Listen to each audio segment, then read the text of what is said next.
डमरू बजा रहे हैं, दिल्ली से लोग नाच रहे हैं। सरकार स्थापने का, सरकार बनाने का दावा नहीं कर सकते ये लोग। अब तक भारी बहुमत है, फिर भी ये लोग मुख्यमंत्री का नाम, भारतीय जनता पार्टी के पार्लियामेंट्री नेता का नाम अब तक घोषित नहीं कर पा रहे। महाराष्ट्र चुनाव के नतीजे आए आज 11 दिन हो चुके हैं, लेकिन अब तक न तो बीजेपी ने विधायक दल का नेता चुना है, न तो सीएम फेस को लेकर नाम ही तय हो पाया है। सरकार बनाने की दावेदारी तो छोड़िए, राजभवन से सरकार बनाने का न्योता तक नहीं आया है।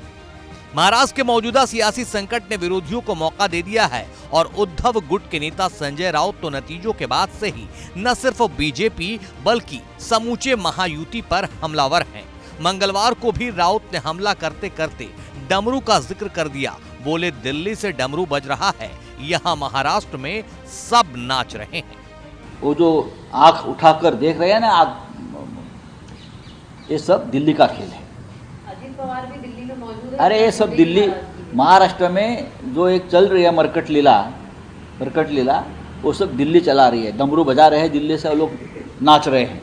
दरअसल संजय राउत की नाराजगी की वजह समझी जा सकती है। महाराष्ट्र में हुए विधानसभा चुनाव में महाअघाड़ी को महायुति ने चारों खाने चित कर दिया है। हालांकि संजय राउत इस बात को लेकर पूर्व सीजेआई के फैसले पर भी सवाल उठा चुके हैं कि उनके संरक्षण में ही 2.5 साल गैर संवैधानिक सरकार चली, अब बहुमत है तो सरकार गठन में देरी क्यों हो रही है। महाराष्ट्र के केयरटेकर मुख्यमंत्री है। अगर मुख्यमंत्री कैसा डिसअपियर या गायब हो सकता है, और दिल्ली में इतनी बड़ी यंत्रणा है, सीबीआई, पुलिस, रॉ, इंटेलिजेंस, देखिए सब एक खेल चल रहा है महाराष्ट्र में। 10 दिन हो चुके हैं, बहुमत है उनके पास, पूरा भारी बहुमत है, फिर भी ये लोग मुख्यमंत्री का नाम, भारतीय जनता पार्टी के पार्लियामेंट्री नेता का नाम अब तक घोषित नहीं कर पा रहे हैं। उनके पास इतना बहुमत है, उसके बावजूद अब तक राजभवन में जाकर सरकार स्थापने का, सरकार बनाने का दावा नहीं कर सकते ये लोग अब तक, और राजभवन से अब तक सरकार बनाने का न्योता भी नहीं मिला है। उसके बावजूद ये लोगों ने हमारे आज़ाद मैदान में बहुत बड़ा पंडाल डाला है।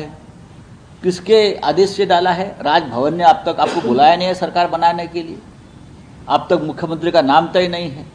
तो ये कौन कर रहा है? ये कौन सा खेल चल रहा है, आप बताइए।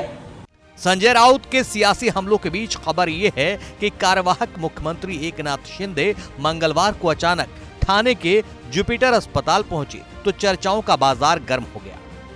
हालांकि शिंदे ने कहा, मैं ठीक हूं, चिंता मत करो। बताया जा रहा है कि जांच के बाद शिंदे मुंबई में अपने आधिकारिक आवास वर्षा लौट आएंगे। इधर बीजेपी के पर्यवेक्षक विजय रूपाणी और निर्मला सीतारमण आज मुंबई पहुंचने वाले हैं। कल बीजेपी विधायक दल का नेता चुना जाना है। हालांकि मुंबई पहुंचने से पहले ही विजय रूपाणी ने गांधीनगर से ही संदेश दे दिया है कि सीएम तो बीजेपी से ही होगा। शाम को मैं मुंबई जा रहा हूं। आदरणीय निर्मला जी भी रात को आ रही है मुंबई।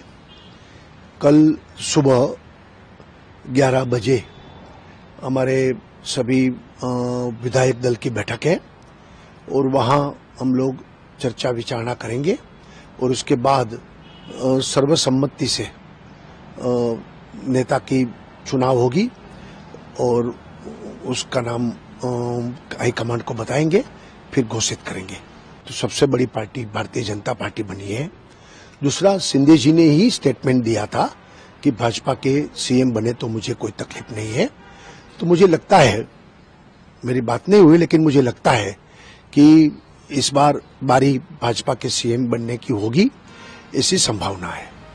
यानी कल का दिन महाराष्ट्र की सियासत के लिहाज से बहुत बड़ा दिन होने वाला है, क्योंकि कल ही ये तय हो जाएगा कि महाराष्ट्र में महायुति के सरकार की कमान किसके हाथों में होगी, और साथ साथ ये भी साफ हो जाएगा कि महायुति एकजुट है या नहीं।